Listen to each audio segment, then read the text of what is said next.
Indonesia kaya ragam budaya, satu cintanya pada semua yang ada.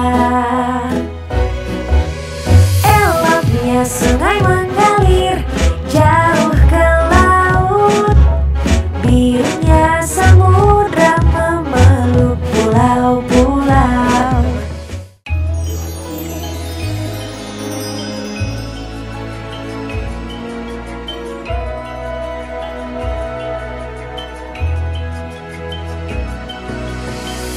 Halo teman-teman kecil, bertemu lagi dengan Miss Gaida di kelas Jagat Raya dari Puspanusa Montessori.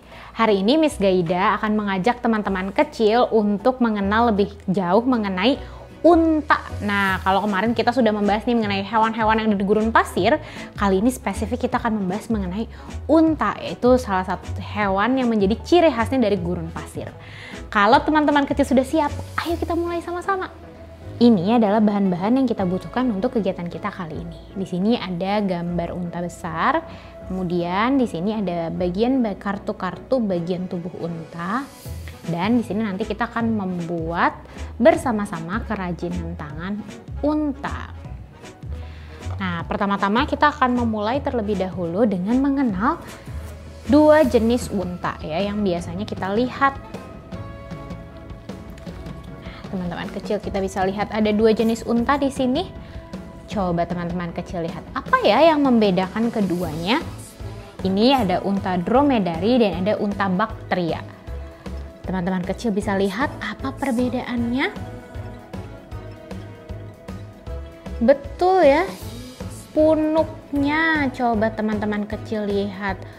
Punuk unta atau bagian punggungnya ini berbeda. Ini satu punuk unta dromedari dan ada unta Bactria yang memiliki dua punuk. Wah, coba teman-teman kecil lihat lagi apakah ada perbedaan lainnya.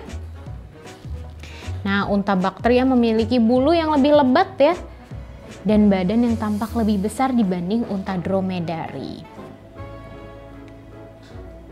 Coba kita lihat kembali bagian-bagian lainnya, apakah ada yang tampak berbeda? Bagian wajahnya juga ya, bagian kepala dan wajahnya juga tampak berbeda. Unta dromedari dengan unta Bactria memiliki bentuk wajah juga yang berbeda. Ini memiliki banyak bulu di bagian kepalanya, yang ini tidak. Nah, unta berpunuk satu atau disebut unta dromedari ini biasa dikenal sebagai unta Arab ya, memang karena untanya banyak ditemukan di daerah Arab. Nah, sementara unta ini disebut sebagai unta Bactria. Nah, kenapa? Untuk mengingatnya lebih mudah, lihat ke teman-teman kecil. Ini ada bentuknya seperti huruf B ya, makanya kita dapat mengingatnya dengan mudah sebagai unta Bactria. Nah, sementara yang ini seperti huruf D, makanya ini akan lebih mudah kita hafalkan sebagai unta dromedari. Nah, sekarang kita akan membahas mengenai habitat dari unta-unta ini. Unta dromedari ini, seperti yang tadi Miss Gaida bilang, ini banyak ditemukan di daerah Arab Saudi ya, atau biasanya daerah Timur Tengah dan Afrika. Sementara unta Bactria ini banyak ditemukan di daerah Asia Tengah seperti Afghanistan sampai Tiongkok. Nah, jadi teman-teman lihat ya, ada perbedaan yang mencolok dibanding keduanya. Nah, kalau kita lihat nih, sebenarnya kalau dilihat langsung unta Arab atau unta dromedari ini punya tubuh yang lebih tinggi dibanding unta Bactria. Nah, tapi unta Bactria memang punya massa tubuh atau berat badan yang jauh lebih berat dibanding unta dromedari ini. Makanya kenapa unta Bactria ini sering digunakan sebagai alat transportasi, karena memang lebih berat ya. Nah, unta Bactria juga banyak nih ditemukan. Ada unta Bactria yang liar, ada unta Bactria yang tidak liar ya. Jadi dibagi juga menjadi dua jenis. Tapi sebenarnya unta Arab atau unta dromedari ini yang liarnya lebih banyak ditemukan di alam liar dibanding unta Bactria. Jadi sekarang teman-teman kecil bisa tahu ya, Yang mana unta dromedari, yang mana unta Bactria. Atau unta dromedari ini biasa disebut juga sebagai unta Arab. Jadi kita tidak akan tertukar lagi ya, di mana unta yang dromedari, di mana unta yang Bactria. Nah, sekarang yang banyak orang pertanyakan adalah di mana sebenarnya unta menyimpan air. Nah, teman-teman kecil banyak ya yang berpendapat bahwa unta ini menyimpan air di punuknya. Tapi ternyata punuk ini itu bukan sebagai untuk jadi isinya nih bukan air. Banyak orang yang mengira bahwa di dalamnya sini itu ada air. Ya, padahal ternyata punuk ini isinya adalah cadangan lemak ya, bukan air. Jadi kalau nanti dilihat di dalamnya tidak ada airnya. Begitu juga di unta Bactria ya, tidak ada air di dalam punuknya, tapi ada cadangan lemak karena unta ini hidup di gurun pasir di mana mereka jarang sekali menemukan makanan. Nah, unta ini biasanya menyimpan cadangan makanannya untuk beberapa saat atau beberapa hari di punuknya. Jadi disimpan ketika makanan langka, maka unta ini bisa tetap bertahan. Tahu tidak teman-teman kecil bahwa unta ini bahkan bisa bertahan tidak makan selama 4-5 bulan. Jadi memang punuknya ini menyimpan cadangan lemak dengan sangat baik ya. Nah, kalau teman-teman kecil lihat anak unta ini tidak dilahirkan dengan punuk. Jadi kalau anak unta baru lahir belum ada punuknya.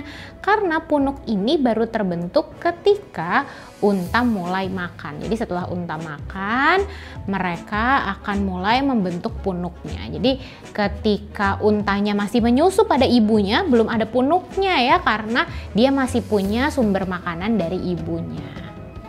Wah, nanti setelah 4-6 bulan unta ini akan berhenti menyusu pada ibunya, dan nanti punuknya itu biasanya baru terbentuk di usia 10-1 tahun.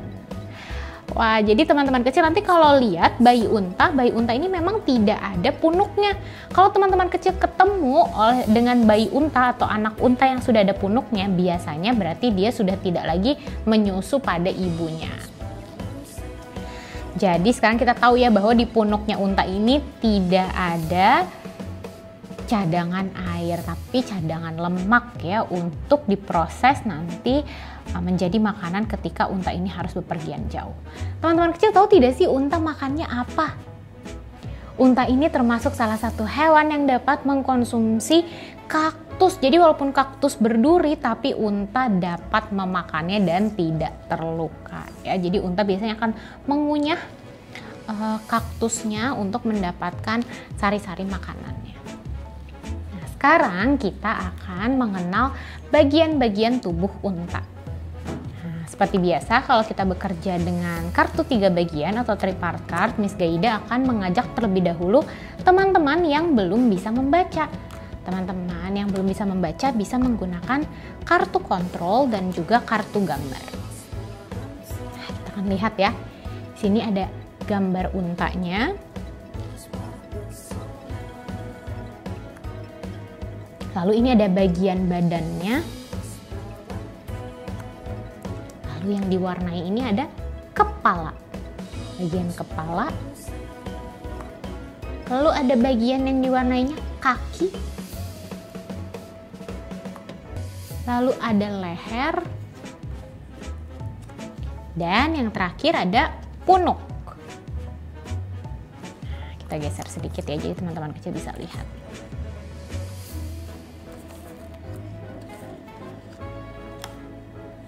Sekarang kita akan cocokkan dengan gambar yang teman-teman kecil punya. Teman-teman kecil boleh cari mana gambar yang sesuai.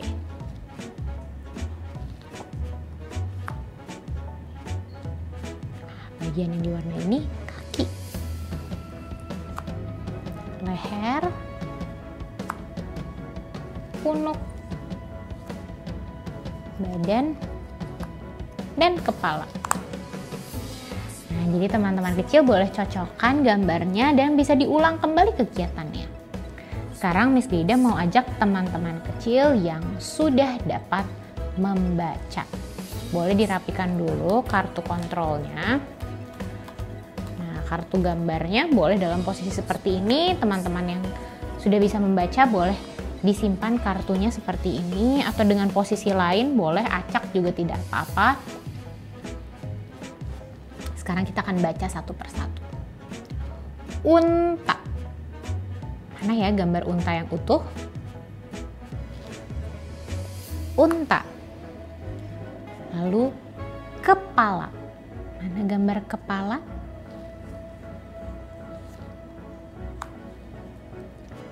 Kaki. Mana gambar kaki unta? Lalu ada leher. Leher. Lalu ada badan. Dan yang terakhir ada punuk.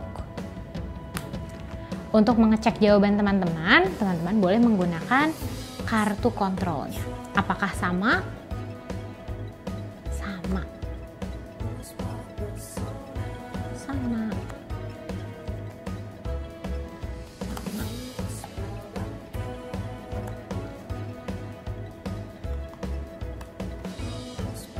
Sama. Nah, seperti ini ya cara menggunakan kartu 3 bagian untuk bagian-bagian tubuh unta. Teman-teman kecil boleh rapikan dan boleh mengerjakannya kembali di waktu lain atau di hari lain. Kita akan rapikan terlebih dahulu.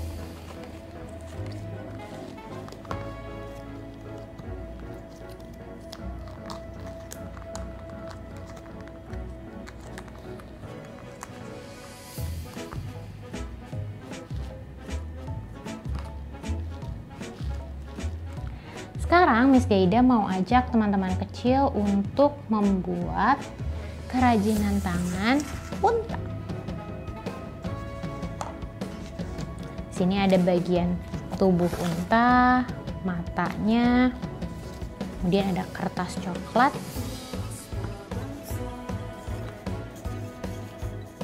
Nah, teman-teman kecil juga boleh siapkan kertas bekas.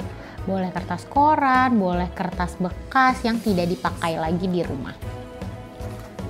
Sekarang Miss Gaida mau menggunting terlebih dahulu kertas sampul coklat ini.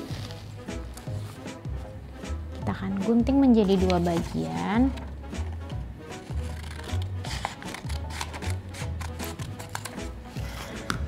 Lalu Miss Gaida akan tempelkan perekat ganda.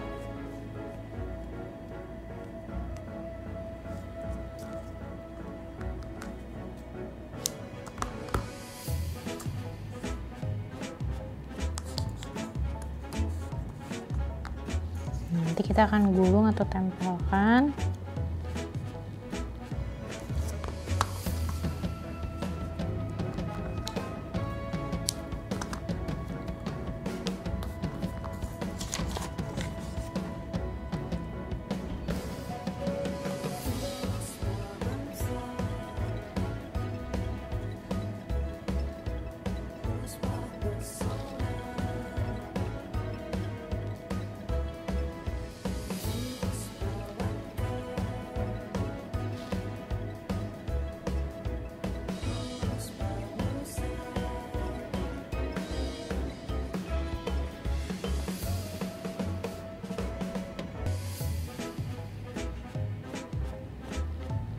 Kita akan tempelkan ke karton tisu yang kita punya.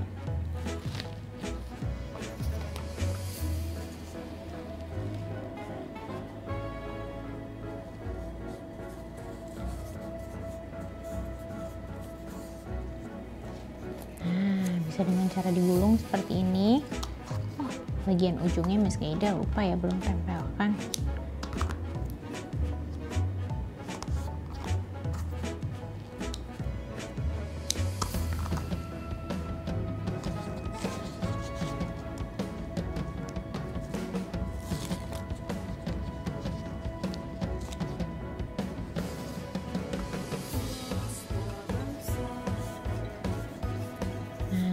seperti ini ya.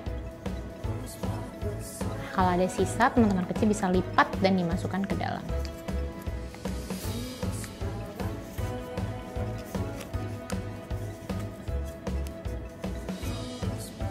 Seperti ini. Kita lakukan yang sama untuk kertas atau karton tisu yang kedua.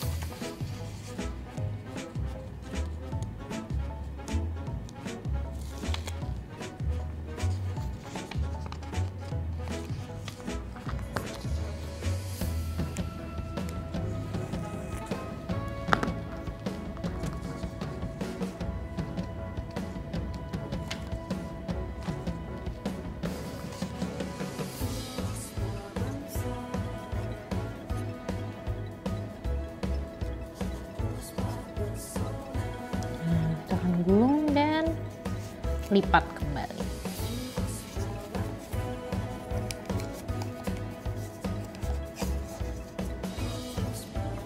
Nah, sekarang kita sudah punya dua seperti ini.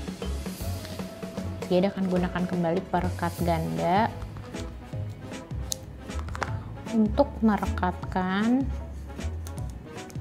bagian satu dengan bagian lainnya.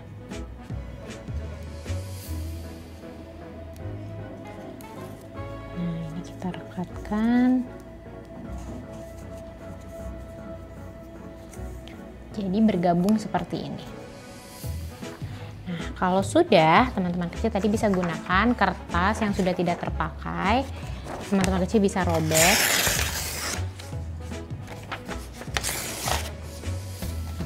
Nah, jadi dua bagian seperti ini. Lalu kertas yang ini kita gunting.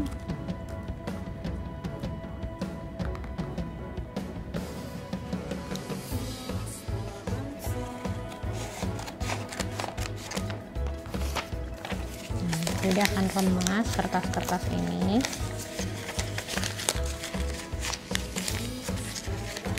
Lalu kita akan coba ya, kita masukkan. Nah, jika sudah bisa masuk dan mengganjal seperti ini, maka Miss Yeda akan gulung kembali menggunakan kertas coklat.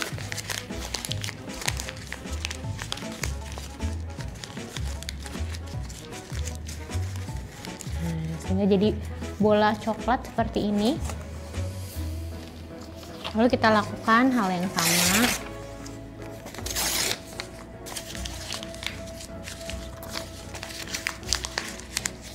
Kita kemas kertasnya, lalu kita gulung.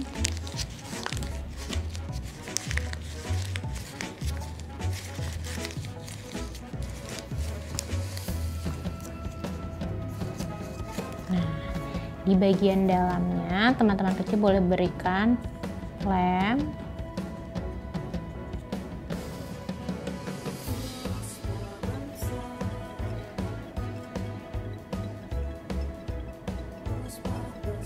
Jika sudah, kita bisa masukkan.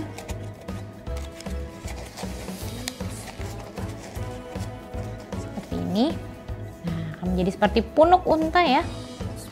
Lalu tinggal kita pasangkan tubuh untanya. Nah, jadi teman-teman kecil bisa pasangkan tubuh untanya, bisa menggunakan perekat ganda, bisa juga menggunakan lem.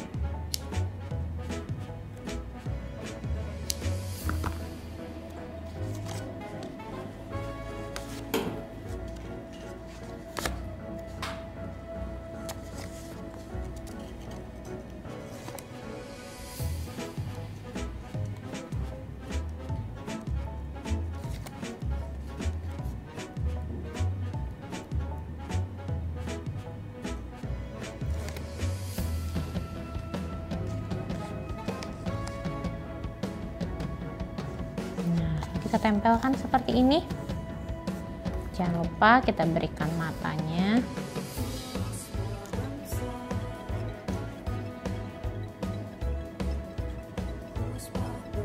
Dan jadilah kerajinan tangan unta. Sudah ada punuknya, juga ada tubuhnya, kepala, leher, mata, dan lainnya.